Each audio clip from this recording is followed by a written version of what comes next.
Mesdames et messieurs, donc Mathieu Claveau a été diplômé ingénieur de l'école en 2011.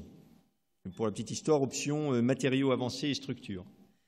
Alors Mathieu était à l'époque l'archétype de l'élève porteur d'une passion. Et ce type d'élève, l'école a à cœur de les accompagner du mieux possible, tant dans l'orientation de la formation que dans l'aménagement même de cette formation pour permettre l'exercice de cette passion.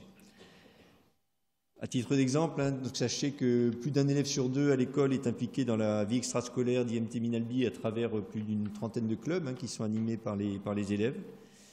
Les élèves sont aussi à l'initiative d'un certain nombre de projets associatifs que l'école soutient, en particulier en ce moment un mouvement dont vous avez peut-être entendu parler parce qu'ils sont intervenus sur la ville d'Albi, donc le mouvement UNITA qui groupe à peu près 75 de nos élèves, à l'origine de 17 projets qui visent à rendre le campus de l'école plus durable. Ils sont intervenus la semaine dernière, samedi matin, ou après-midi, je ne sais plus, donc dans un clean walk, où ils ont ramassé, je crois, plus de 370 kilos de déchets dans les rues. Ouais, nous avons également vécu des moments exceptionnels avec l'année dernière l'expédition Amazing Antarctic, début 2019 donc, qui était un projet de recherche scientifique imaginé par 4 élèves de l'école à bord d'un voilier, donc déjà il y avait déjà la connexion avec la voile, et une expédition d'une durée d'un mois de 10 personnes, dont ces 4 élèves donc sur l'Antarctique, avec pour objectif de mener des recherches scientifiques pour sauvegarder et améliorer la compréhension de notre écosystème.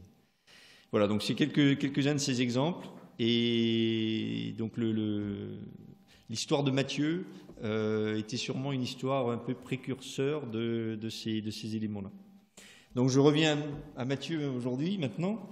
Je vais me concentrer sur sa période à l'école, parce que je pense que le reste, il va vous en parler.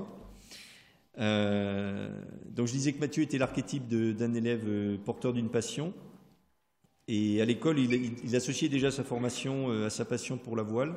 Et on en rediscutait tout à l'heure. Donc on se rend compte effectivement qu'en égrenant ces différents projets à l'école, il y avait déjà cette trace-là. Son stage déjà de première année était fait chez Delta Voile, qui fabrique des voiles pour les bateaux. Bon, Mathieu me corrigera si je fais erreur. Mais... En deuxième année, il passe 13 semaines chez Météo France à Toulouse. Et il travaille sur la prévision de dérives de nappes d'hydrocarbures appliquées à la protection de sites sensibles. Et puis en dernière année, il part 19 semaines en Tunisie chez MC Tech, une entreprise spécialisée dans la construction nautique, pour travailler sur la mise au point d'un procédé de fabrication de pièces pour bateaux. Vous voyez que ça a habité en fait tout son passage à l'école. Bon, je crois qu'aujourd'hui, il a pu retrouver l'école, des lieux qu'il connaissait, des lieux nouveaux, puisque je crois que Mathieu n'avait pas remis les pieds à l'école, tu n'avais pas remis les pieds à l'école depuis ta sortie. Et rencontrer quelques-uns de ses professeurs, notamment son tuteur de stage Olivier de Almeida, qui lui a fait visiter notre plateforme Mimosa cet après-midi. Ou encore, je pense qu'il a pu le saluer juste avant, je sais qu'il y a aussi son référent école, Henri Réna, qui est dans l'audience, je ne sais pas où il est assis, mais il était, voilà, Henri est là-haut, et a particulièrement suivi Mathieu pendant son parcours. Voilà, donc même si je n'étais pas à l'école à cette période-là, Mathieu, moi je suis là plus récemment, je suis très heureux de t'accueillir au nom de ton école. Merci beaucoup.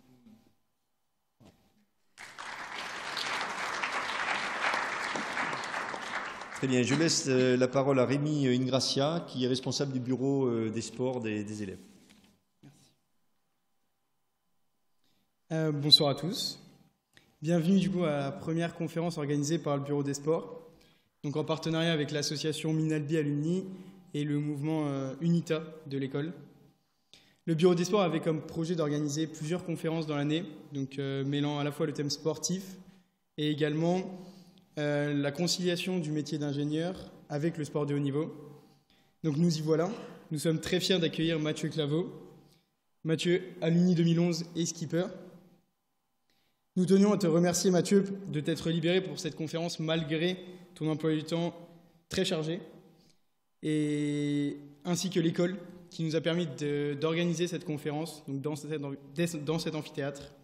Bonne conférence à tous, et je passe la parole à Camille, qui est responsable de l'association Minalbi Alumni. Camille. Bonsoir à tous. Tout d'abord, merci beaucoup à Mathieu d'être là aujourd'hui. Le bureau de Minalbi Alumni est très heureux de co-organiser cette conférence à l'école avec le bureau des sports. Un rapide rappel de ce qu'est Minalbi Alumni. C'est une cinquantaine de bénévoles motivés qui font vivre le réseau. C'est des dizaines d'événements organisés chaque année partout dans le monde. C'est une revue minerai avec des articles écrits par les alumni pour les alumni. C'est des visites du directeur de l'école en région et aussi beaucoup d'autres choses. Par exemple, cette conférence s'inscrit dans un de nos projets qui a débuté récemment. L'association organise chaque mois une conférence dématérialisée, c'est-à-dire qu'elle est retransmise en live sur notre chaîne YouTube. Tous les alumni, élèves ou anciens élèves peuvent présenter un sujet susceptible d'intéresser le réseau. La prochaine conférence, ce sera le 12 février et elle aura pour sujet le milieu pédiatrique. Pardon. Si vous souhaitez plus d'informations sur cette conférence ou sur tous les autres événements, je vous invite à mettre à jour votre profil sur le site internet MinPlus. Et je vous laisse avec Mathieu et je vous souhaite bonne conférence. Merci.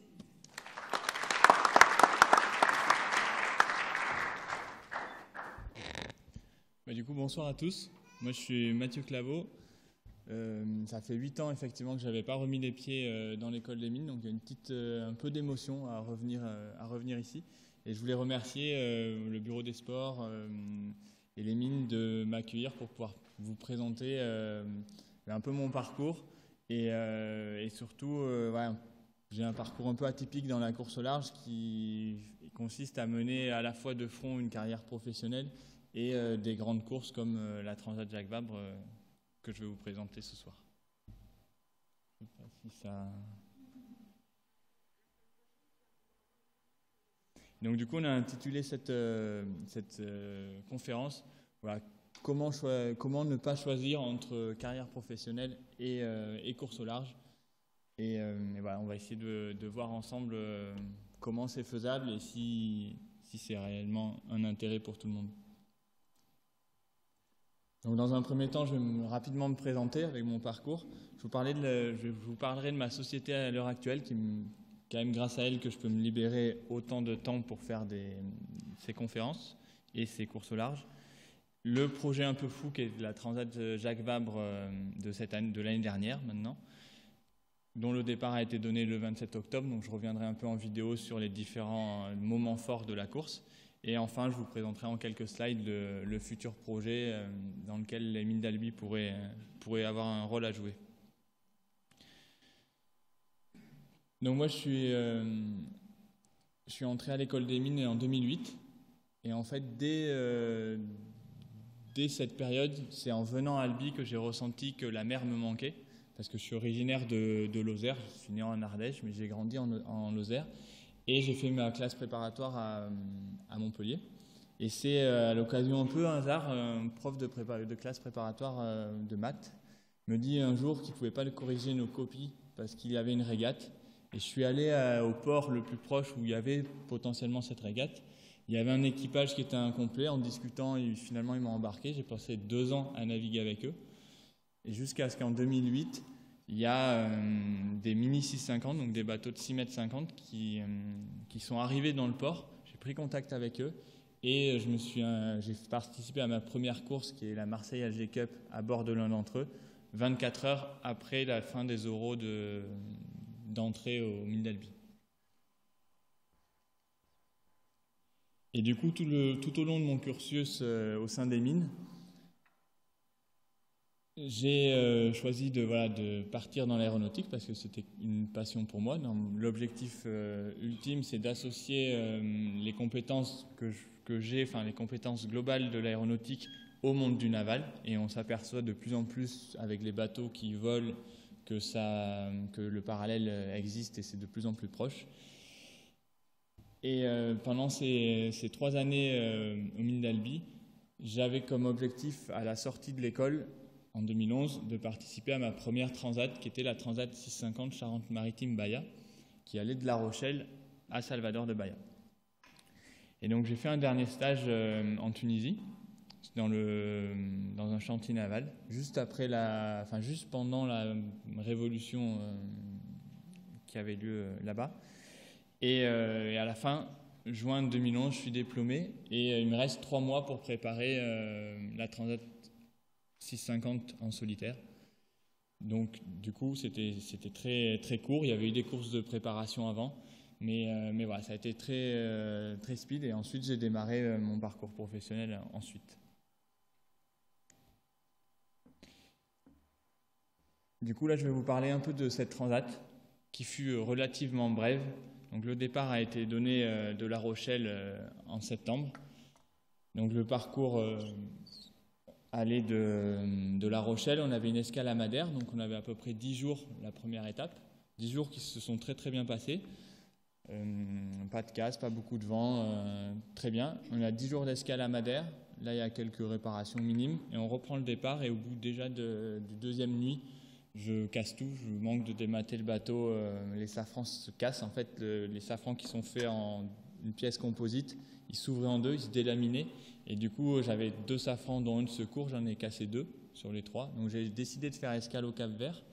J'ai réparé, tant bien que mal, quelqu'un voulait me faire un safran en acajou. Enfin, c'est vraiment, on se débrouille. Je suis reparti et à peu près du coup 4 jours au sud du Cap-Vert, là je percute un container. Donc un container qui flottait entre 2 eaux. Je suppose que c'est un container, mais vu l'état du bateau, ça devait être. Et le bateau, du coup, a fait naufrage. Et je vais vous... Ça, c'est l'état du bateau après, quand ils sont venus me récupérer, 10 heures après. Donc il y a une petite vidéo que je vous laisse découvrir. Bon, bah ça y est, voilà équipé pour le grain à venir, c'est bien. Je pense qu'il va venir. Là-bas, c'est vraiment très noir, là. C'est pluvieux en plus, là. Il y a des chances, le vent est déjà monté, là. Il y a des chances que ça fasse des dégâts, quoi. Ouais, j'ai 2 riz solentarisés, je dois voir un peu venir quand même l'affaire, quoi.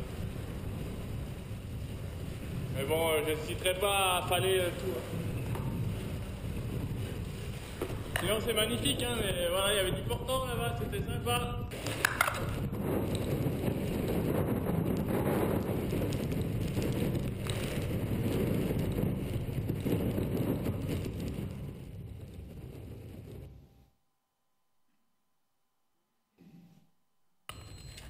Bon, mais là, je suis désolé de vous le dire, mais c'est terminé pour la Transat, c'est peut-être même pour la vie. Parce que je suis en train de couler. Regardez, j'ai une grosse entrée d'eau là par la coque qui s'est cassée en 2 en fait. C'est ouverte.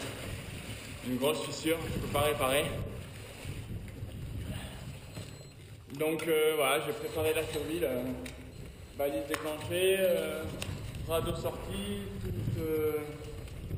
un spi à l'eau, le bidon de survie, l'eau de survie, un peu d'eau en plus, de la bouffe, de l'outillage et des sacs avec de la bouffe en plus. Bon, ben a priori, il y a Edulis et un cargo qui sont à 1 heure, 2 heures de ma position. Donc déjà, c'est rassurant. Si les conditions ne changent pas, ça devrait se passer plutôt bien.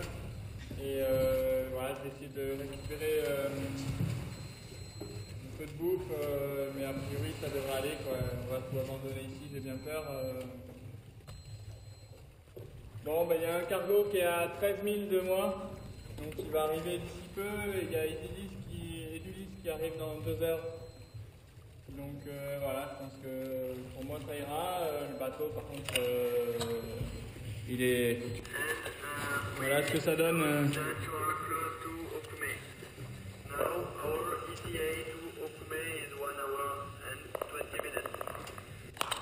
Voilà, vous pouvez voir ce que ça donne quand un bateau se remplit d'eau, quoi. Tout se vide, quoi. J'ai eu bien fait de sortir les spies en vitesse avant qu'ils se vident eux aussi, quoi. Parce que ça, c'est vraiment dangereux, quoi. Là, bon, il n'y a pas grand-chose qui peut... Enfin, il y a des trucs lourds, quoi. Mais... ouais, et heureusement, il n'y a pas de mer, quoi. S'il y a de la mer, c'est même possible de casser des choses, quoi. Donc, voilà la situation à 7 heures. Le bateau est bien enfoncé dans l'eau là, puis derrière aussi. Mais voilà, l'intérieur, c'est la baignoire géante quoi. Beaucoup de choses perdues. Commencer par le bateau. Voilà, dehors. Et on a le cargo qui est là, et on attend Edulis qui arrive tout bientôt. Comme ça, je pourrais aller à Edulis, ce qui simplifiera les choses. Mais pour ça, il va falloir se transbahuter dans le radeau pour ensuite aller à Edulis.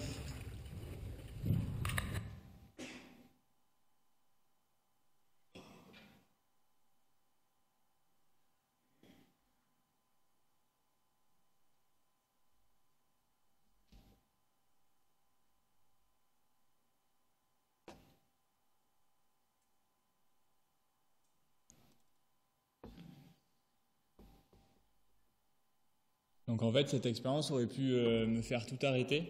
Et au final, ça a été des relativement bonnes conditions, entre guillemets, pour couler.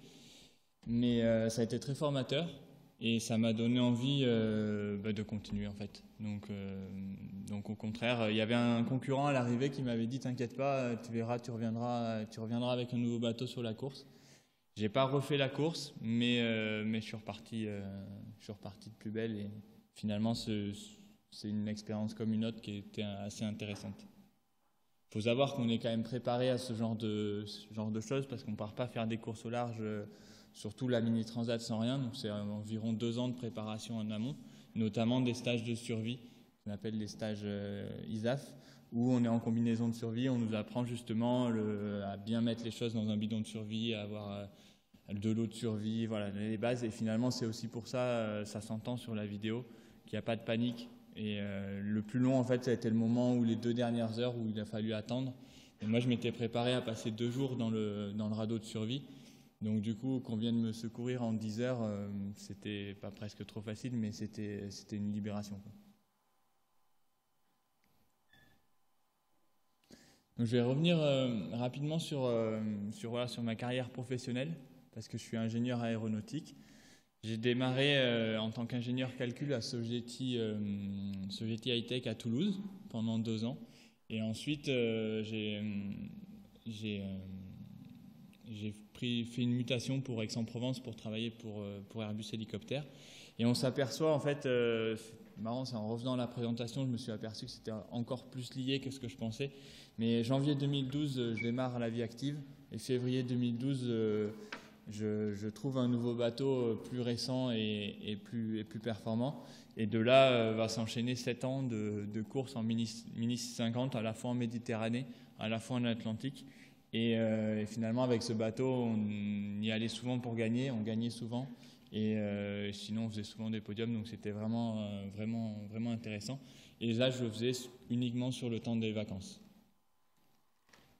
En 2016, je change de société et au changement de société, j'en profite pour faire le Tour de France à la voile en équipage, qui est un Tour de France sur des bateaux en trimaran et qui était assez nouveau pour moi. C'est une expérience humaine intéressante. Après, je me suis vraiment rendu compte que ce que j'aimais, c'était la course au large. En fait, le régater à la journée, ça m'intéressait moins. Et du coup, j'attaque en tant qu'ingénieur calcul chez CT Ingénierie Sud-Est. Et en présentant mon projet, je leur avais déjà, lors de l'entretien, parlé de ma passion pour la voile. Ils le savaient parce que je venais de faire le Tour de France. Et du coup, ça a enchaîné en 2018 la Transat AG2R au profit d'une association qui s'appelait les Frigos Solidaires. Donc là, j'ai été absent 2 mois. Donc cette transat, c'est une transat en double. On partait de Concarneau à Saint-Barthélemy. Je n'ai pas coulé cette fois-ci.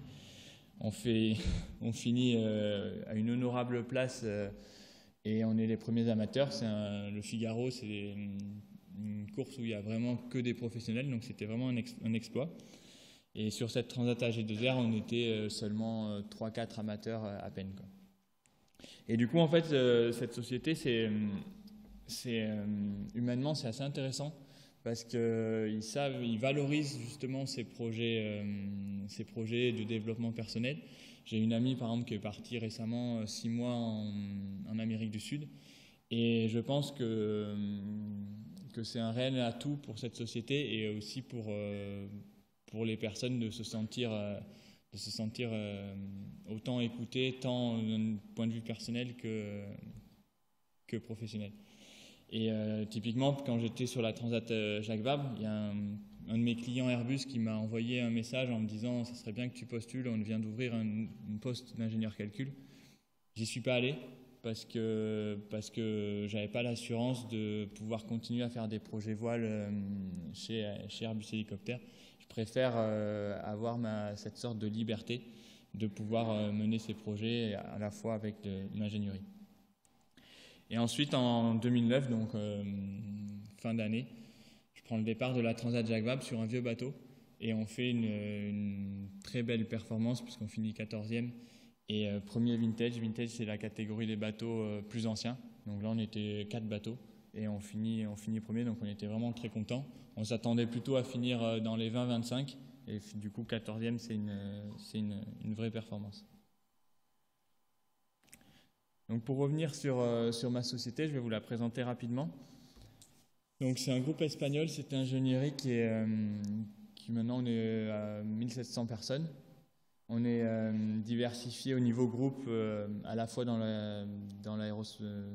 l'aérospace, donc Airbus Hélicoptère, Airbus Toulouse, Airbus Espagne, donc Airbus Group globalement. Il y a une grande part de naval, à la fois c'était Sud-Est, ma société, ou également en Espagne. On fait un peu d'automobile, un peu d'énergie, aussi dans l'industrie, du ferroviaire également. Et cette ingénierie Sud-Est, donc, qui est ma société, nous on est basé à Marignane. À la base, c'est une petite PME corse qui a grandi. Et je suis parti de Sogeti justement en quittant un peu ces énormes boîtes de sous-traitance pour ce côté PME. Et quand j'ai démarré, avec eux, on était 30 personnes, maintenant on est 120. Donc c'était vraiment aussi l'accompagnement de ça. Nous, notre client, on est à 70% avec Airbus Hélicoptère. Donc moi, je gère une équipe de 10 personnes d'ingénieurs calcul. Quand je suis arrivé, on était 3. Donc c'est une croissance qui est assez importante. Et côté sud-est, on a une diversification dans l'énergie avec la proximité d'ITER et EDF. Et aussi dans le naval avec GTT, parce qu'on gère aussi la partie parisienne et vers la Seine-sur-Mer. Et ça, c'est une slide qui va montrer pourquoi je pense que c'est vraiment important de communiquer, de parler de ses passions en entreprise, que ça a à la fois un intérêt pour les futurs ingénieurs dans leurs entretiens, mais je suis convaincu que ça a aussi un intérêt pour les entreprises et je pense qu'il ne faut pas négliger ce point-là, notamment encore plus dans le futur. Donc pour moi, nos passions, c'est vraiment un moyen, un booster, parce qu'en fait, du coup, c'est des profils différents qui sont potentiellement un peu plus difficiles à gérer, mais du coup, ça peut faire partie d'un critère de sélection pour les entreprises qui ont envie d'avoir le fait de faire du naval par passion ou le fait d'aller en Amérique du Sud faire un voyage. Quand les gens reviennent, ils ont un regard différent sur leur métier et ils peuvent du coup apporter des choses nouvelles. Et je pense que c'est grâce à ça qu'on peut aussi faire de l'innovation. Et quelqu'un de passionné, c'est quelqu'un qui est aussi, j'allais dire têtu, mais qui peut être très engagé, à la fois dans sa passion, mais aussi, si on sait l'encadrer, qui va être aussi engagé dans son travail. Donc ça, c'est un réel plus. Sur ce genre de projet, voile ou en particulier, ou par exemple Tour du Monde ou associatif, il y a une part de gestion de projet. Et cette part de gestion de projet que j'ai développée pour mon projet voile, donc projet personnel, finalement, j'applique tous les jours ce que j'ai appris notamment en recherche de sponsors, en recherche de partenaires, à mon quotidien. Et du coup, ça permet, on met à la fois nos acquis personnels au profit de la société et vice-versa. Et je pense, du coup, ça fait un tout qui est vertueux. Après, il y a un point qui est majeur, c'est le partage et la communication en interne. Donc un projet, une idée, que ce soit une aventure ou personnelle ou professionnelle, ça ne se construit jamais seul. Que ce soit en entreprise, on peut avoir une idée, si on est tout seul et pas soutenu, ça aboutira nulle part. Et idem pour un projet tel que la Jacques Vabre, tout seul c'est ingérable. Donc il faut s'associer avec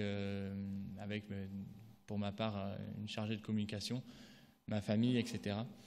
Et du coup, ça permet aussi de développer de la transmission, parce qu'on va transmettre une passion, transmettre des techniques qu'on va apprendre sur le naval, qui vont pouvoir servir sur l'aéronautique. Et du coup, ça permet aussi d'identifier qu'est-ce qui pose problème à l'heure actuelle et qu'est-ce qu'il faudrait faire pour y arriver. Et ensuite, il y a l'impact sur les réseaux sociaux.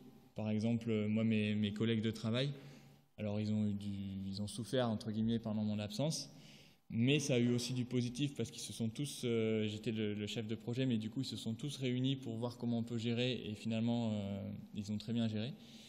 Et ils m'ont suivi aussi parce que on a une cartographie en direct, on envoie des vidéos quasiment tous les jours. Et du coup, ça fait un projet qui une émulation commune au sein de la société. Et là, je vais notamment faire une conférence pour les salariés, pour présenter le projet, etc. Et là où j'ai beaucoup appris, c'est en communication, parce que ces projets de Transat Jacques Vabre, c'est pas uniquement naviguer, c'est un métier complet en fait. Coureur au large, c'est 30% de navigation, 30% d'entrepreneuriat et gestion de projet, et 30% de communication. Donc, parce que la partie navigation, elle peut se faire que parce qu'on a bien communiqué, et ainsi de suite. Et du coup, par exemple, j'ai fait faire un audit de ma méthode de recherche, et j'ai beaucoup évolué là-dessus. Et finalement, ça m'a appris à savoir comment communiquer avec un dirigeant, avec la presse, avec les associations, avec du public. Et à chaque fois, c'est un défi à relever. Et l'intérêt, c'est d'arriver à connaître l'autre. Et typiquement, là, nous, on est en période de référencement chez Airbus. Ces compétences-là que j'ai apprises par la voile, elles me servent finalement au quotidien quand je vais rencontrer un nouveau client ou un client actuel, savoir vraiment écouter ses besoins et du coup faire tout en œuvre pour pouvoir répondre à ses besoins. Donc la Transat Jacques Vabre, c'est un projet qui se prépare. Ça fait, j'y pense depuis longtemps. C'est vraiment une course, j'y pense depuis les années 95. C'est vraiment les grandes courses qui m'ont fait rêver, qui est arrivé à la course au large. Mais ça se prépare. Et ça se prépare finalement avec la même rigueur qu'en ingénierie. Et c'est aussi ce côté ingénieur formé à l'école des mines qui permet d'être capable d'apprendre tous les sujets. En tout cas sur ce point de vue naval, que ce soit électronique, informatique, mécanique, composite, finalement il faut savoir toucher à tout. Et cette formation assez globale, là par exemple il y a une image où on a dû sortir le bateau pour le préparer, changer l'hélice, etc. Ça permet de détecter des fissures, on a installé des panneaux solaires, donc il faut gérer la partie électrique. Et les compétences qu'on apprend à l'école des mines permettent de mieux comprendre tout ça, quoi. Donc fin 2019, j'achète un classe 40. Ce qui est rigolo, c'est que pour la petite histoire, c'est un des bateaux qui a été construit pas pendant mon stage, mais par le chantier où j'ai fait mon stage de fin d'études. Donc il a été bien construit parce qu'il a été construit par l'ancien responsable du chantier. Donc c'est un des bateaux les plus légers de sa catégorie, donc ça c'était un point positif pour nous. C'est des bateaux qui font 12 mètres de long, ça commence à être des gros bateaux, ils font 4,50 m de large, pèsent 4,5 tonnes, donc c'est relativement léger, et le mât culmine à 19 mètres de haut. Et là, on est par exemple au portant, donc avec la configuration, le spic et la voile rouge, plus les autres voiles, on a environ 250 mètres carrés de voile. Donc il faut aussi anticiper grandement dès qu'il y a un problème, ou justement pour ne pas avoir de problème. Et ça, la rigueur ingénierie, la rigueur qu'on nous apprend ici, permet justement d'anticiper. Et jamais un moment on a pris un risque. Et c'est ce qui explique aussi, je pense qu'on fait une belle 14e place. On n'a cassé aucune voile, que ce soit à l'aller ou au retour, parce que j'ai ramené le bateau par la mer. Donc c'est une part de gestion de projet pour bien planifier les courses de pré-saison, etc. Une recherche de partenaires. Pour information, on le voit sur l'image, mais on est allé au Brésil, donc je trouvais que ça avait du sens de défendre les valeurs de la forêt. J'ai en partie échoué sur ce point-là parce que moi, je voulais pouvoir communiquer, c'est mon côté ingénieur, mais aussi communiquer et valoriser le fait que le matériau bois, c'est un matériau d'avenir. Et du coup, on n'a pas réussi à tous se mettre autour de la table pour diverses raisons. Et je pense que c'est fort dommage, mais ça va continuer. Il y en a le projet que je vous parlerai tout à l'heure. Et du coup, les associations qu'on soutenait, c'était Cœur de Forêt et All for Tree. Et enfin, c'est de la communication. Donc là, typiquement, cette image, elle a été prise en mer avec notre drone qu'on a embarqué. Et on est très peu de bateaux à embarquer des drones. Et du coup, voilà, c'est des images qui sont reprises. Et bien sûr, il faut préparer le bateau, s'entraîner. Il faut savoir que du coup, sur un projet là, en moins de 10 mois, on a pu naviguer seulement 10 jours avant de faire notre première course, les Sables, les Açores cet été, là où on a navigué une quinzaine de jours. Et après, on a pris le départ de la Jacques Vabre. Donc c'est extrêmement dense et à la fois, voilà, il fallait préparer le bateau d'une manière intelligente pour pouvoir être opérationnel, faire des choses simples et tout a fonctionné. Donc on est plutôt content. Donc la course en elle-même, c'est une course, je pense, qui vous parle, parce que fait partie des éléments quand même majeurs des années impaires. C'est une course qui part du Havre, au nord de la France. Pour rappel, il fait très froid quand on est parti. Et on arrive à Salvador de Bahia, et pour la petite histoire, qui était la même destination d'arrivée que la course où j'ai coulé en 2011. Donc là, c'était un vrai pied de nez de réussir à terminer avec un seul bateau. Donc ça fait 4350 milles, donc à peu près 8000 km, avec voilà, la sortie de la Manche qui peut être très compliquée, le passage au nord de l'Espagne où souvent qu'il y a du vent fort. Ensuite, on arrive dans la zone du Poteau Noir, qui est une zone de convergence intertropicale où les alizés, les vents du nord et les vents du sud convergent et du coup ça fait des zones de convection avec des orages, de la pluie, pas de vent. Et ensuite, on arrive au Brésil qui est l'arrivée de tous les dangers parce qu'il y a des pêcheurs de partout qui ne sont pas éclairés. Donc, on commence à être fatigué. Bien sûr, on a passé l'équateur, qui est toujours quelque chose d'émouvant pour un navigateur. C'est une course qui rassemble 3 catégories de bateaux cette année. Donc, les IMOCA, qui sont des bateaux de 60 pieds, c'est ceux qui vont faire le Vendée Globe cette année. Donc là, il y a une image d'Hugo Boss, c'est des bateaux qui volent maintenant, au moins qui font du semi-vol, tout en carbone. Ils ont des foils pour voler, une quille basculante qui bascule pour augmenter le couple de redressement, des safrans relevables. Enfin, au niveau ingénierie, c'est assez intéressant. Les budgets sont très élevés, de l'ordre de 5 à 7 millions la construction d'un bateau. Ensuite, il y a les multi 50. Là, il y en avait très peu. C'est des bateaux des trimarans, donc à 3 coques. C'est des bateaux très engagés parce qu'ils peuvent se retourner facilement. Donc là, il y a un vrai exploit de réussir à traverser avec ces bateaux-là, surtout en double. Et enfin, nous, la catégorie des classes 40, donc on était 27 bateaux, à la fois des pros. Là, c'est le bateau qui a gagné, qui est sorti des chantiers juste en août, et qui mélange du coup à la fois pro et amateur. Et nous, on avait la particularité qu'on avait un vieux bateau qui, sur le papier, ne pouvait pas faire une 14e place. Mais par contre, on était un équipage plus performant que des personnes qui avaient des bateaux qui allaient beaucoup plus vite que nous, mais qui avaient fait beaucoup moins de courses, moins de transat, et du coup, au niveau météo, qui était peut-être moins calé, qui explique aussi pourquoi on fait une belle 14e place. Donc, c'est une course en duo. Nous, on a formé un duo atypique. Parce que mon co-skipper a 57 ans, je pense 55 ou 57 ans. Il est à Briançon. Et on s'est connus par la voile, mais surtout on fait beaucoup de ski de randonnée ensemble quand je monte dans ces montagnes. Et on avait vraiment un duo atypique. Lui, il était très physique et très résistant. Et moi, j'étais plus sur la partie informatique, gestion de projet, etc. Et c'était vraiment intéressant parce qu'il y avait une admiration vraiment réciproque. Et on s'est aperçu qu'avoir un duo solide, c'est un grand facteur de réussite parce qu'il y a beaucoup d'équipages pour qui ça s'est mal passé d'un point de vue humain. Et passer 20 jours comme on a fait avec quelqu'un, on ne s'entend pas dans un espace confiné avec la fatigue, pas très agréable. Donc une petite vidéo pour vous présenter la course. Hop.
Ouais, donc du coup, là, vous avez le détail du parcours, les points clés, golfe de Gascogne, poteau noir et arrivée.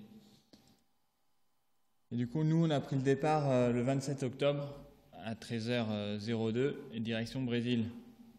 En général, je rate toujours les départs des grandes courses. On peut faire des très beaux départs sur les courses d'entraînement, mais les grandes courses, ça ne marche pas. Là, on a fait notre meilleur départ de notre vie. On était, je pense, 2 ou 3e sur la ligne d'arrivée, sur la ligne de départ. Et ce qui était inespéré, quoi. Enfin, après, on s'est trompé, on est allé au large alors qu'il fallait aller contre les falaises des Toyota. Et du coup, on a pris trop de courant et ça ne s'est pas très bien passé. Mais voilà, c'est toujours un moment émouvant. Parce que voilà, jusqu'à 20 minutes avant le départ, on a 2 personnes à bord. Moi, j'avais une Instagrammeuse, Roxane Nonc, et ma compagne pour nous aider à gérer le bateau. Parce qu'il faut faire attention, voilà, il y a 90 bateaux sur la ligne de départ. Il faut éviter des collisions, ça serait dommage. Et voilà, pour éviter de se fatiguer, parce que monter la grand voile, là, c'est un réel effort. Donc si on peut éviter de se fatiguer avant la traversée de la Manche, c'est pas mal. Ça a été tonique, notre démarrage, avec du vent portant. Et du coup, il y a des passages très compliqués avec des cargos, beaucoup de courants. Nous, on est méditerranéens, donc les courants en Manche, c'était notre hantise. Et on allait être vraiment libérés quand on allait passer la pointe de Bretagne avec le rail d'Ouessant. Et du coup, on espérait limiter la casse et être pas trop mal classé. Finalement, on fait un très très bon sortie de Manche. Là aussi, parce qu'on a eu ce côté raisonnable de toujours anticiper. Moi, quand je faisais ma stratégie météo, j'ai toujours anticipé sur ce passage-là en me disant qu'est-ce qui se passe si je suis 2 heures en retard sur notre prévision de route parce qu'on est un peu fatigué, parce qu'on a fait un changement de voile en plus. Et ce qui fait qu'on a perdu à des moments, mais finalement, on sort gagnant alors que certains se sont dit ça va marcher et ils ont cassé une voile. Et là, ils ont pris 20 heures de retard parce que du coup il y avait du contre-courant et ils n'ont pas pu passer, quoi. Donc là on sort de la Manche, on est 13e, donc c'était vraiment très intéressant. Bon, vous allez voir, on s'est quand même pas endormi. Et là c'est après la deuxième journée de course et ça va très vite. Alors là ça va assez vite depuis à peu près 4-5 heures. Christophe à la barre.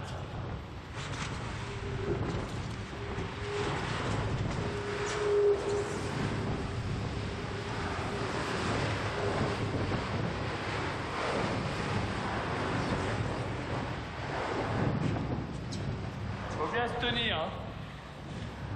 Et on croise Alexia.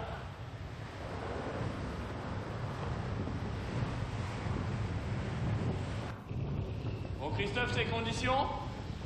Bah écoute, c'est pas mal pour un début de course, là, vu que ça fait un petit bout de temps que j'avais pas eu la main. Moi je suis super content parce que j'étais jamais allé aussi vite. J'ai battu mon record personnel et puis le record depuis que je suis sur le bateau, j'ai fait 21,03.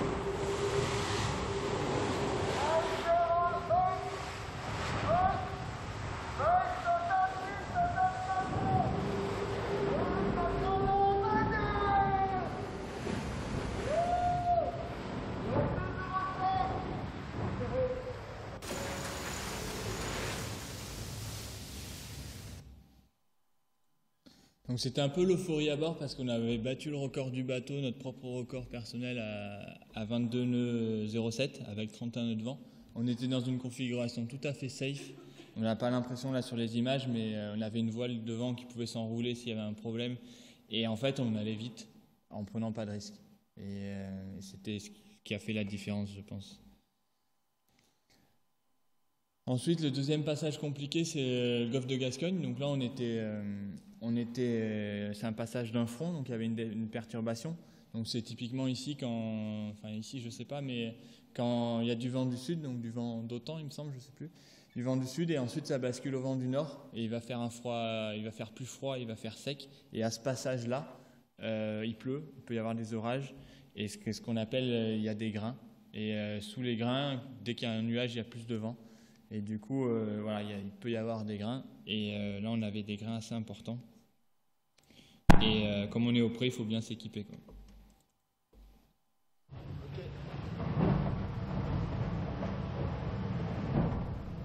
Alors, il y a combien là? Ouais, 25 nœuds, il y a un grain qui arrive devant et tout à l'heure on a eu 30 nœuds. Putain, faut que j'en sorte ou pas? Si tu veux pas te mouiller. J'ai pas envie. J'ai pas envie. Tu le prends tout seul, le riz. Ah ouais, je suis prêt. On a développé une technique pour régler de l'intérieur si Oui, besoin. de là. C'est cette nuit, j'avais pas envie de me tremper. Ouais. Putain, ça piole là, quand même, hein. Ah, il arrive. Bon, je reprends tout à l'heure alors.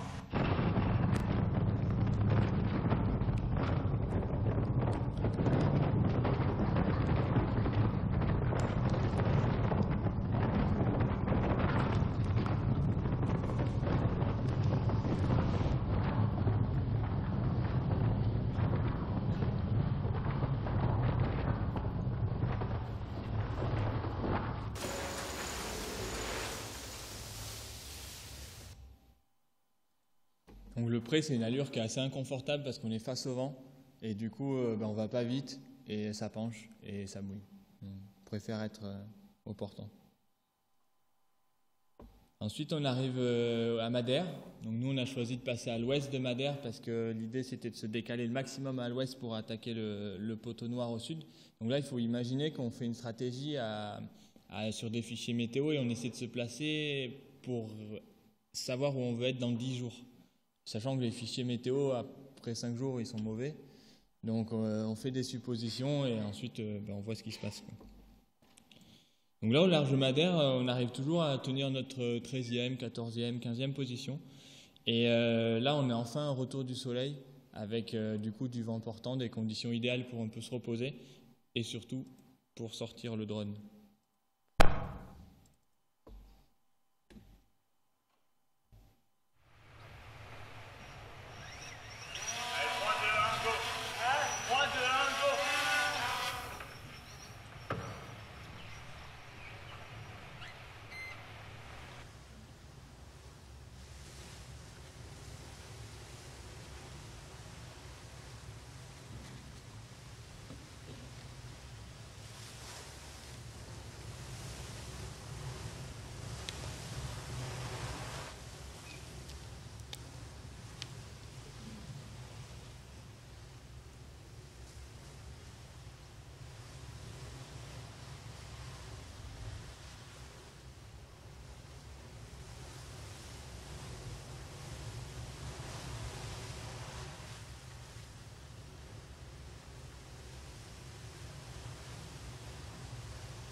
Effectivement, récupérer le drone, c'est un peu pile ou face, hein, mais jusqu'à présent, on l'a sorti une dizaine de fois et on l'a jamais fait tomber à l'eau. Mais ouais, il y a un risque. Enfin, pour éviter de se blesser, mon co-skipper, là, Christophe, il met le casque, il s'habille, il met les gants, il s'attache. Mais c'est vrai que ouais, c'est intéressant. Et Et pour la petite histoire, ces images ont été les premières à être les premiers bateaux qui ont envoyé des images de drones. On est 4 bateaux à avoir des drones. Les autres, c'est des professionnels. Nous, on est des amateurs. Et en fait, c'est nos images qui ont été reprises par France TV, par France 3, France 2. Et il y a même France 3 qui a fait un reportage en comparant les moyens de communication de l'époque de Tabarly et nous, et la Jacques Vabre à l'heure actuelle, avec une ouverture sur nos images de drone. Donc c'est assez marrant de voir, plutôt satisfaisant du travail effectué, de se dire il ne suffit pas en fait d'être professionnel en voile, il y a les professionnels et les amateurs, ok, mais un amateur qui communique bien et qui fait des belles images, ce qui était notre objectif, finalement il peut avoir les mêmes retours de communication que le professionnel qui va faire la même chose, parce que là en fait j'allais dire on vend du rêve, mais c'est des belles images, c'est des images d'aventure. Donc c'est un métier, comme je disais tout à l'heure, c'est un métier polyvalent. Ensuite, le fameux poteau noir. Donc là, c'était une hantise pour nous parce que juste après, en 2011, j'avais coulé à l'entrée de ce poteau noir. Là, on a réussi à dépasser déjà le point où j'avais coulé. Et c'est une zone où il y a des orages, des grains et des fois pas de vent. Et donc, parce qu'un nuage, en fait, le vent, il s'en va du nuage quand il pleut, mais au centre, il n'y a pas de vent. Donc, quand on traverse un orage, à la fois, on peut avoir 30 nœuds de vent, et après, juste 5 minutes plus tard, on peut avoir 0, et 5 minutes, même pas, et 10 minutes plus tard, on peut avoir 30, quoi. Et donc là, c'était notre entrée au poteau noir, qui a été quand même assez violente. Alors voilà, là maintenant, on est dans la zone rouge, avec des coups bleus. On est bien trempé là, on vient d'affaler le speed en 30 nœuds. Ouais, c'est la douche. C'est la douche. Il pleut pas mal. Il y a l'orage. Ça pète fort, ouais.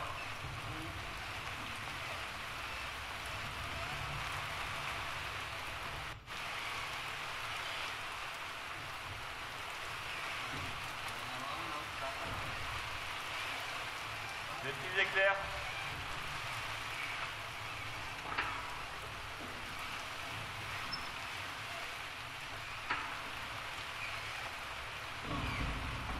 Et du tonnerre aussi.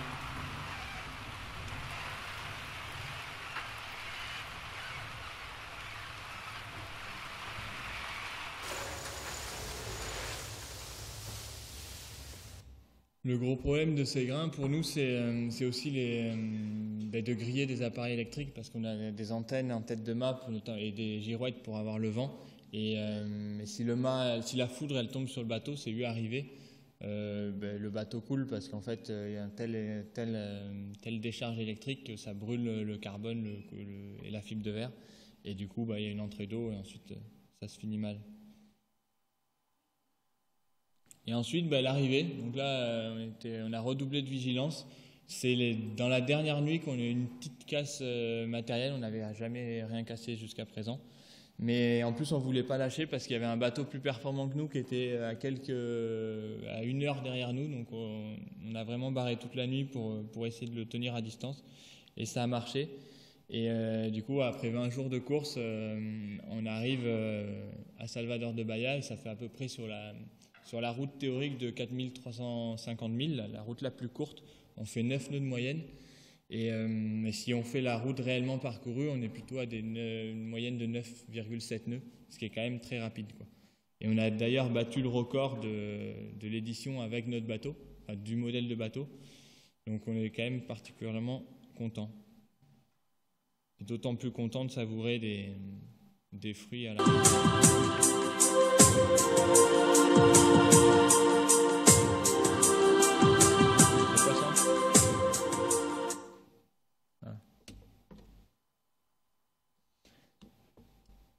Et je vais faire une petite slide sur les retours presse. Tout à l'heure, on parlait justement qu'un amateur finalement peut arriver à bien communiquer. Et finalement, on fait partie des 3 équipages qui ont été le plus actifs. Et il suffit pas en fait d'envoyer des vidéos tournées avec le téléphone, par exemple. Ça, c'est la production peut rien en faire. Nous, ça demande une certaine maîtrise, mais surtout une motivation. Nous, on a des caméras qui sont stabilisées avec des moteurs électriques, ce qui est maintenant très fréquent. On a des micros rapportés. On a le drone. On avait un appareil réflexe ancien, mais on avait un appareil réflexe pour faire des jolies photos. Et ça a un réel intérêt en termes de communication. On a envoyé des mails et des news quasiment quotidiennes, 2 à 3 photos par jour, et des vidéos quand on pouvait. Souvent on filmait, même si on n'avait pas le temps de faire le montage, on filmait et puis ensuite on faisait le montage quand les conditions étaient plus clean. Et du coup ça nous a permis d'avoir des retombées à la fois régionales, nationales et aussi internationales au Brésil. Donc c'était sympa. Il y a un petit résumé. Donc là, du coup, on va voir aussi les autres bateaux. Donc ça va vous permettre de vous rendre compte des autres concurrents.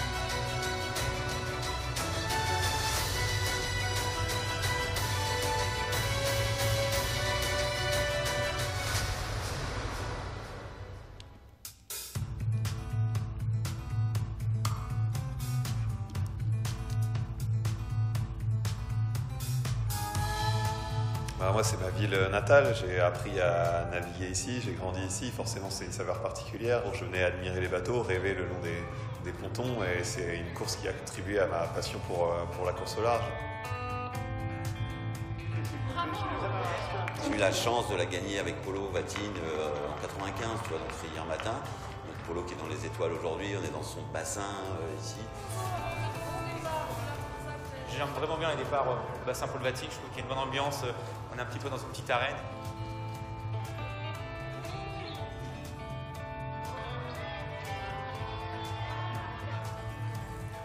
On rêvait depuis des mois, c'est le jour J, en quelques heures c'est le départ, on quitte le ponton dans quelques minutes. Le gros du boulot commence à 13h15.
Et là, on voit donc les bateaux qui sont en train de se diriger vers Etretat.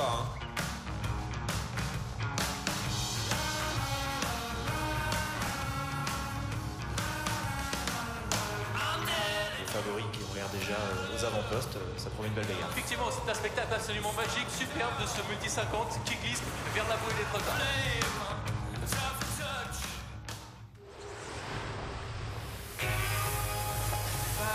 Facile, mais ça avance vite. Un poil chaud là, ça va Tom? C'est la guerre mon pote, c'est la guerre. C'est un petit peu la guerre. On va prendre un virée, on va commencer la descente. Neil and I are both very tired. Et là, Boucaille, tout gris. Là, il y a deux groupes qui se dessinent, un au nord. On va aller chercher les dépressions à l'ouest et nous au sud. La latitude de Lisbonne, c'est un milliard. Pour rattraper les alizés, en fait, qui sont au nord d'Afrique. Je suis content qu'on soit au sud parce que je pense à nos copains du nord. Eux, le repas commence. À Tibia, à une longueur et demie, au large de Gibraltar. trouve par ici. Voilà. On approche des Canaries. 5e journée de course. Ambiance très sport là, depuis un peu moins de 24 heures. Là, il y a 25 nœuds, il y a un grain qui arrive devant et tout à l'heure on a eu 30 nœuds.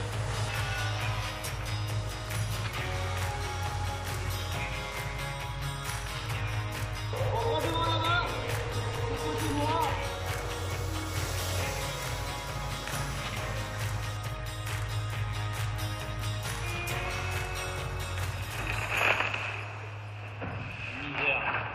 Et nous on est là.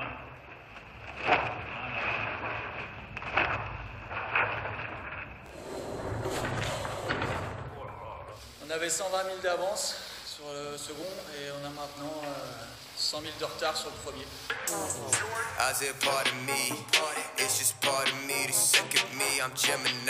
Ce matin, je suis toute retournée. Je suis sans dessus dessous. J'ai passé l'équateur.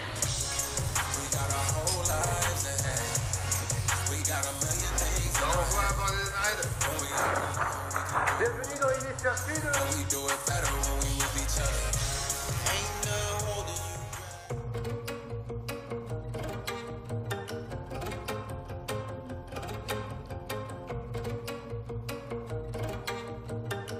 Quand je prends le départ d'une course, c'est pour gagner. Eu fui pro flyer, tava carente, precisando de amor.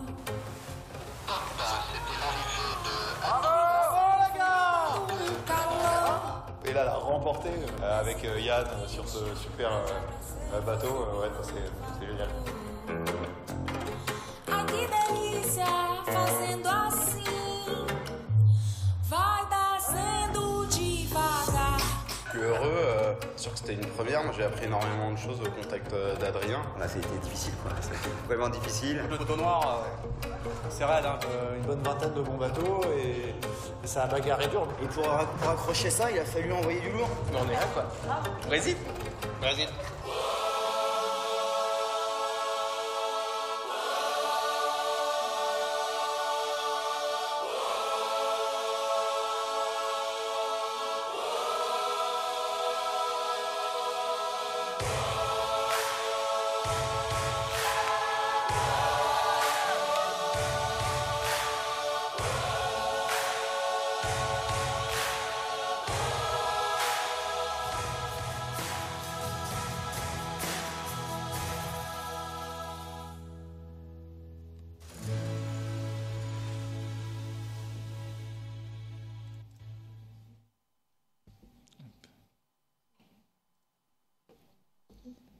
Donc voilà, on voit qu'on est tous passés par des états un peu différents selon les bateaux.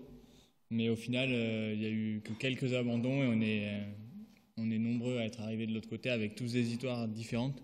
Et ce qui est intéressant, c'est qu'en fait, on a quand même tous fait la même course. Et il y a un lien qui se crée entre les divers équipages qui est humainement fort. Et je vais finir par vous présenter rapidement le futur projet, qui serait un peu la quintessence de ce que je voulais faire avec l'aéronautique et le naval. Du coup, c'est faire une synergie justement entre l'aéronautique et le monde du naval pour construire un classe 40 innovant et performant. Là, vous voyez, ils sont quand même vraiment différents du bateau que j'avais, donc très très volumineux vers l'avant. C'est d'ailleurs celui qui a gagné. Et en respectant l'environnement, dans l'idée, c'est de construire un classe 40 en bois et faire de l'innovation sur le bois. Ça permettra de boucler la boucle avec la démarche qu'on avait entreprise avec la filière bois. Et voilà, donc c'est ce que j'essaie de faire. Et je pense que je reviendrai aux mines d'Albi pour faire quelques expériences. Et le programme, ça va être dense. C'est en 2020, il faut essayer de lancer la conception du bateau, lancer la construction fin d'année. Et pour 2021, finaliser la construction, mettre à l'eau l'été. Et j'aimerais bien faire instrumenter le bateau en fait pour pouvoir avoir des retours d'informations à la fois quand on navigue, mais ça sera peut-être interdit en course, mais à la fois quand on navigue, mais aussi en entraînement pour que l'architecte ait des retours sur son calcul de structure. Faire la prochaine Jacques Vabre en 2021 Et comme objectif ultime, c'est faire la route du Rhum en solitaire en 2022. Ouais, n'hésitez pas si vous avez des contacts. Et voilà, on va se coucher, pas se coucher, mais on va se quitter sur ce dernier coucher de soleil. Je vous remercie d'avoir écouté. N'hésitez pas si vous avez des questions.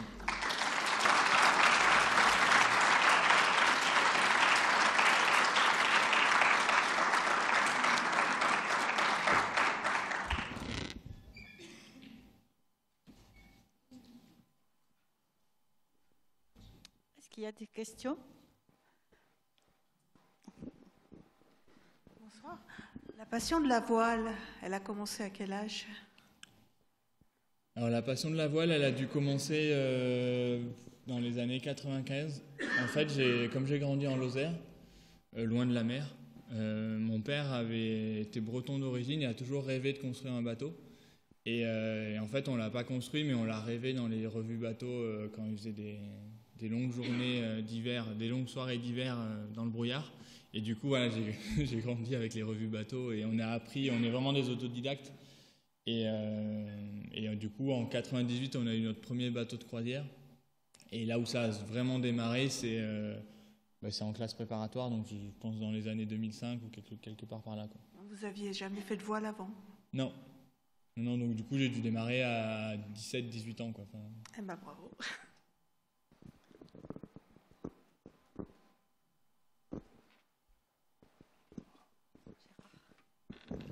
Merci pour cette très belle présentation. Cet après-midi, il y avait les projets MIA des élèves. Donc, il y a une partie technique. On leur demande de faire toujours une ouverture sur la partie plus économique. Donc, ma question, c'était comment, en fait, se gère le financement et se construit le financement de ce type d'aventure? Je pense qu'il y a une part d'abord personnelle, une part de sponsoring et autres. Alors oui, tout à fait, parce qu'en fait, comme tout sport mécanique, ça coûte cher. Et alors ça a deux avantages. Ça permet finalement à des amateurs de participer à ce genre de course. Par exemple, je prends l'exemple du tennis, on ne voit pas d'amateurs à Roland-Garros. Mais par contre, il faut trouver des financements. Et donc en fait, là, l'idée, c'est une part de recherche de sponsors qui n'a pas forcément abouti aussi bien qu'elle aurait pu. Donc on a vraiment fait ce projet avec un minimum de budget et c'est pour ça qu'on est d'autant plus fiers d'avoir les retours presse et la communication qu'on a pu avoir parce on s'est donné à fond et avec quasiment 0 €. Et donc là on soutenait 2 associations. Après l'idée c'est d'acheter le bateau. Enfin il y a deux solutions, soit on loue le bateau, soit on l'achète. Là j'ai eu la chance de pouvoir acheter un bateau pas très très cher. J'ai remis en état avec de nouvelles électroniques, etc. Mais les voiles étaient neuves parce que le bateau devait faire la route du Rhum et il ne l'a pas faite. Donc ça a été un bon point pour moi. Et après, on revendra le bateau dans 6 à 8 mois certainement. Et du coup, pour acheter le bateau, qui est autour de 100 000 €, c'est un emprunt à la banque. Donc il faut convaincre une banque de faire un prêt et ensuite comme la banque n'a pas pu prêter la totalité, c'est la famille, l'apport personnel et beaucoup de risques.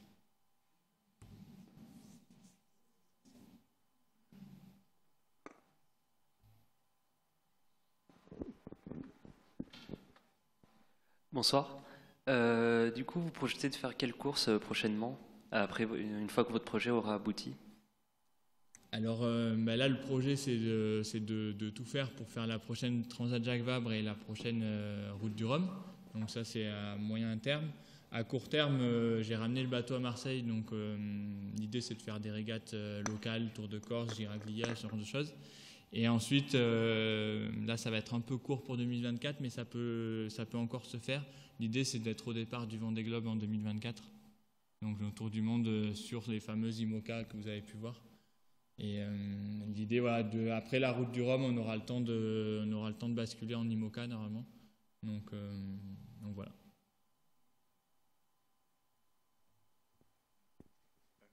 Pour votre projet de construction de bateau, vous comptez faire appel à un constructeur naval ou le faire en partie vous-même, enfin construire une entreprise justement pour faire le bateau?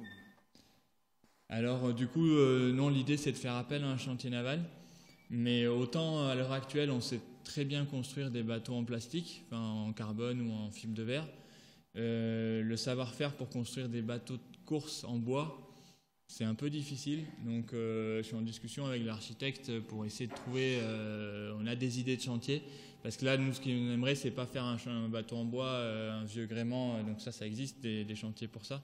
Mais nous, l'idée, c'est de faire un truc high-tech, mais en bois. Donc du coup, ça va passer par de la caractérisation de matériaux pour trouver le bon, peut-être avec du lin, enfin on ne sait pas encore. Et il va falloir aussi faire de la stratification sous vide mêlée au bois. Et un chantier qui est capable à la fois de gérer de la stratification fibre de verre sous vide et du bois, il n'y en a pas beaucoup. Donc pour l'instant, c'est un peu le vrai challenge de ce défi.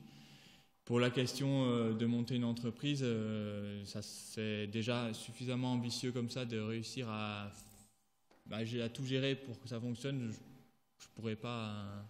Et je pense honnêtement, pour que cette entreprise fonctionne, il faudrait qu'elle ait d'autres commandes de navires. Et j'aurais ni le temps de gérer ça, et je suis pas sûr que pour l'instant le marché soit prêt pour ce genre de projet, quoi.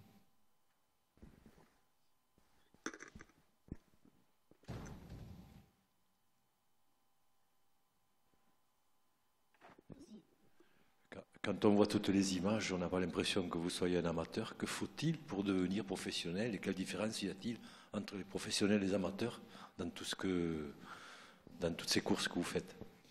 Merci. La seule différence, c'est un sponsor. Un sponsor. Parce qu'en fait, pour pouvoir passer professionnel, il faut pouvoir en vivre. Donc là moi, je remercie grandement mon entreprise de me laisser du temps pour pouvoir le faire, mais c'est des congés sans solde, et on le fait dans des conditions qui sont relativement mauvaises, même si on est arrivé là à faire un super truc. Là, on est à la limite de ce qu'on peut faire humainement déjà en termes de fatigue. Moi, ça fait 1 an que j'ai pour habitude, c'est un peu ingénieur le jour et skipper la nuit, mais ça a été des recherches de partenaires jusqu'à 1h du mat pendant 6 mois, 8 mois. Ensuite, de la gestion, là, j'ai rattaqué le travail il y a 1 mois. Et en fait, j'ai fait donc les 20 jours de course, 1 semaine d'escale au Brésil, où finalement, on ne s'est pas franchement reposé. Et après, j'ai fait le retour en mer. Donc là, il y a eu 30 jours pour rentrer. Je suis arrivé le 24 décembre, les fêtes de Noël. Au final, je suis épuisé, quoi. Enfin, donc, il faut trouver un partenaire pour pouvoir mener ça d'une manière professionnelle.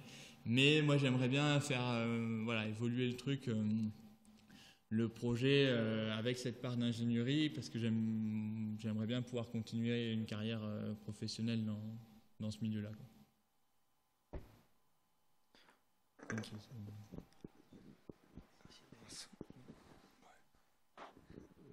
Oui, merci pour tout. Quand j'ai vu vos images, là, ça me faisait quelque chose, parce que j'ai subi une tempête l'été dernier entre la Corse et Porquerolles, donc j'avoue que ça m'a un peu remué. Mais bon, je voulais savoir votre retour, justement. Vous êtes passé par où pour revenir de Bahia? Alors, pour revenir de Bahia, on est passé par Madère, parce que nous, il fallait qu'on rentre en Méditerranée, donc Madère, Gibraltar. Et en fait, on a battu notre record de vitesse. Là, on voyait qu'on avait fait 22 nœuds 0,7 à l'aller en course. Au retour, après Madère, on a eu des conditions. Il y avait la tempête Brendan qui passait par là. Et nous, on était bien au sud, mais on a eu 3-4 fois 55 nœuds. Et on a eu pendant 20 heures, 30 heures, on a eu 40 nœuds établis. Et du coup, on avait une 4 ris. Là dans la vidéo, on fait une 22 nœuds, on a 2 ris. Donc les ris, c'est quand on réduit la grand voile. Là, on avait 4, donc il ne restait plus rien en fait. Et on avait une petite voile devant, on n'avait même pas de spi. Et on a fait 22 nœuds 7 dans un grain à 50 nœuds. Et tout ça sous pilote automatique parce qu'en fait, j'étais avec mon père qui m'avait accompagné. Et du coup, on était qu'à 2 et on ne voulait vraiment pas prendre de risques. Et le pilote automatique a très bien fonctionné.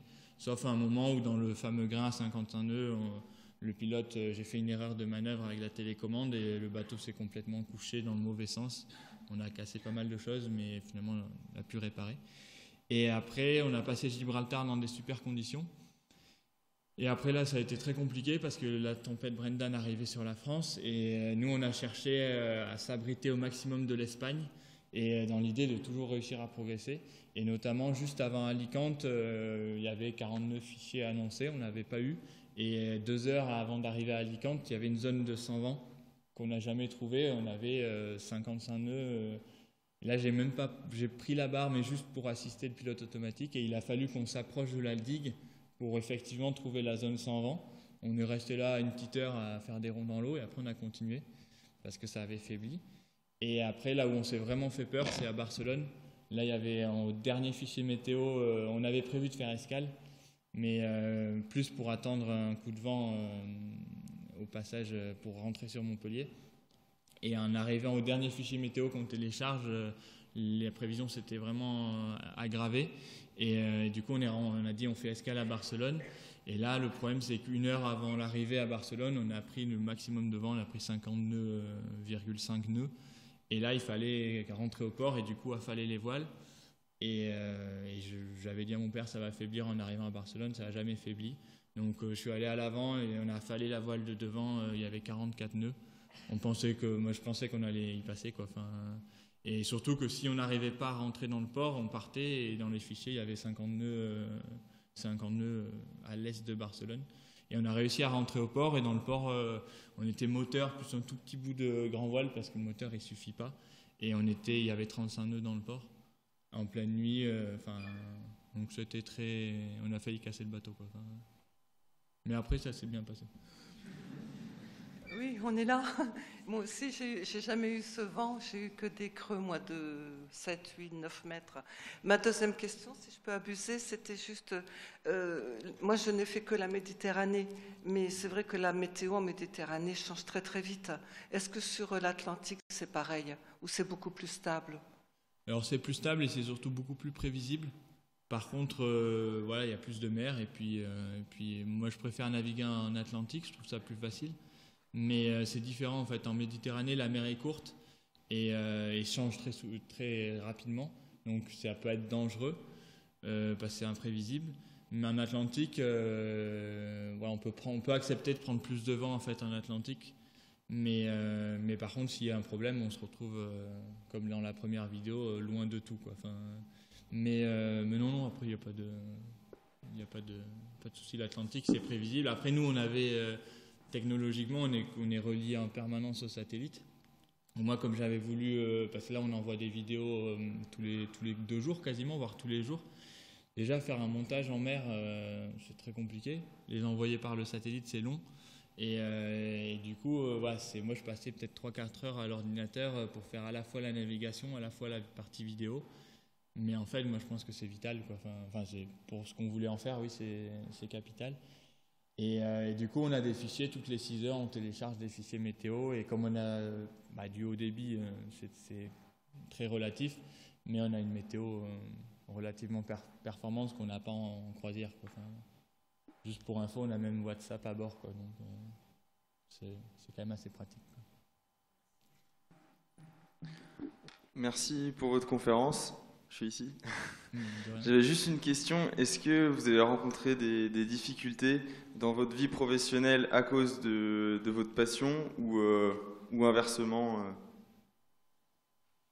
Alors, jusqu'à la période où j'étais associé chez Sogeti, désolé, je pense que j'osais pas en fait. J'avais jamais osé pendant ces 4 ans. Et la seule fois où j'ai osé, c'est pour le Tour de France et j'ai senti que c'était un peu compliqué, mais ça allait le faire. Bon, au final, entre-temps, j'ai changé de société. Mais j'avais jamais osé, peut-être par manque d'expérience et de courage. Et j'incite voilà, tous les futurs ingénieurs à vraiment oser dans les CV et en entreprise. Parce qu'en fait, il faut trouver un moyen faut se démarquer. Et moi, je recrute beaucoup d'ingénieurs. Et il faut vous imaginer que quand on regarde un CV, c'est peut-être pas bien, mais le temps passé sur un CV, c'est entre 30 secondes et 1 minute pour ma part. Et si le CV, il me plaît, ou si ça me plaît bien, ben, ça marche. Donc, quelqu'un qui va mettre ses passions, typiquement, moi, c'est une des premières choses que je regarde, c'est les passions. Et c'est peut-être pas sympa, mais c'est un mode de fonctionnement. Et moi, j'accorde beaucoup plus d'importance au feeling qu'à la formation en elle-même, parce que honnêtement, là où la différence se crée et là où l'apprentissage est vraiment très très important, c'est dans les premières années d'école, enfin de vie active. Et après, on en apprend tous les jours. Hein. Mais voilà, je pense qu'il faut vraiment oser en parler.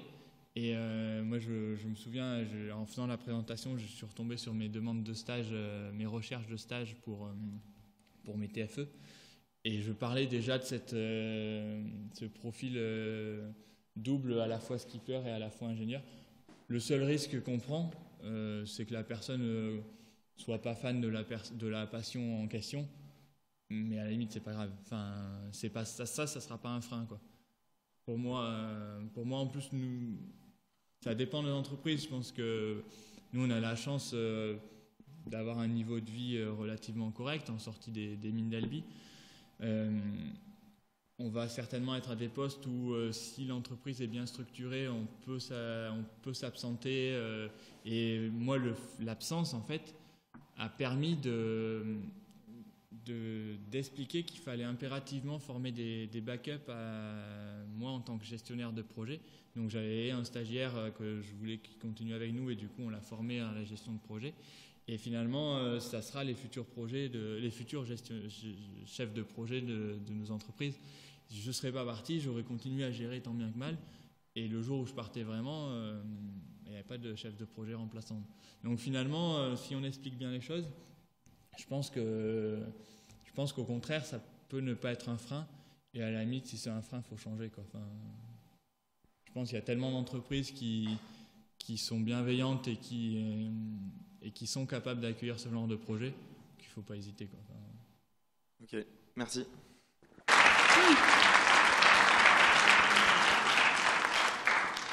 Bien.